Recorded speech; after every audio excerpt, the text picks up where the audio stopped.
তো তোমাদের সবাইকে খুশি করার জন্য নতুন জব নিউজ নিয়ে আবার আসলাম ইউটিউবে সর্বপ্রথম একটা ভিডিও নিয়ে। তো তোমরা সবাই ফর্ম ফিল আপের জন্য রেডি থেকো। রাজ্যের 12টি গ্রাম পঞ্চায়েতের নতুন নিয়োগের নিউজ এটা।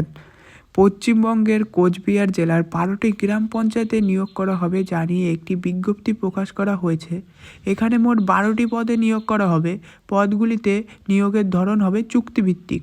সমস্ত যোগ্য এবং আগ্রহী প্রার্থীরা 3 মার্চ 2024 আগে অনলাইনে আবেদন করতে পারবেন। তো শুনলে কবে আবেদন করতে পারবে? তো আবেদন করে দিও ঠিক টাইম মতো, দেরি করো না কেউ, ঠিক আছে? নিয়োগের বিস্তারিত তথ্য। নোটিশ নং 392 CZP 24। নোটিশ প্রকাশের তারিখ 5/2/2024। যে পদে নিয়োগ করা হবে মেডিকেল অফিসার। শূন্যপদ এখানে 10টি শূন্যপদ রয়েছে। যোগ্যতা স্বীকৃত প্রতিষ্ঠান থেকে হোমিওপ্যাথিতে গ্র্যাজুয়েট ডিগ্রি এবং রেজিস্ট্রেশন থাকতে হবে বাংলা ভাষায় দক্ষতা। তো শুনলে কি কি থাকতে হবে? এই সমস্ত যোগ্য হলে তোমরা সবাই আবেদন করতে পারবে। বয়স সীমা 50 বছর বয়সী সকল প্রার্থীরা এখানে আবেদন করতে পারবেন। মেডিকেল অফিসার শূন্যপদ এখানে 2টি শূন্যপদ রয়েছে। যোগ্যতা স্বীকৃত প্রতিষ্ঠান থেকে আয়ুর্বেদিক মেডিকেল গ্র্যাজুয়েট ডিগ্রি এবং রেজিস্ট্রেশন থাকতে হবে বাংলা ভাষায় দক্ষতা। বয়স সীমা 50 বছর বয়সী সকল প্রার্থীরা এখানে আবেদন করতে পারবেন।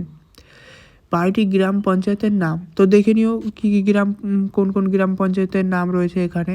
তো তোমরা সবাই দেখে নিও ঠিক মতো, আর নিজের পছন্দ গ্রামের পঞ্চায়েতে আবেদন করো।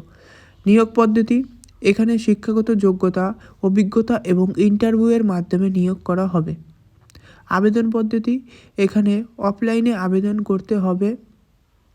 এর জন্য অফিসিয়াল নোটিশটি ডাউনলোড করতে হবে। নোটিশের শেষে থাকা আবেদনপত্র প্রিন্ট করিয়ে ফিল আপ করতে হবে।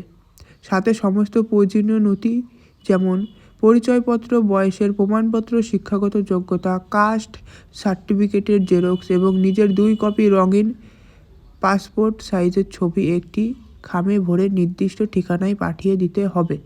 আবেদন পাঠানোর ঠিকানা এখানে বিভিন্ন ব্লকের ক্ষেত্রে বিভিন্ন ঠিকানা রয়েছে। প্রার্থীদের সংশ্লিষ্ট ব্লকের ঠিকানা দেখে আবেদন পাঠাতে হবে। আবেদনের সময়সীমা 7/3/2024 এখানে আবেদন পাঠাবার শেষ দিন। তো শুনলে সবাই সব কিছু। তো তোমরা এরকম নিউজের জন্য রেডি থেকো আরও, আর আমার চ্যানেলটা সাবস্ক্রাইব করে দিও।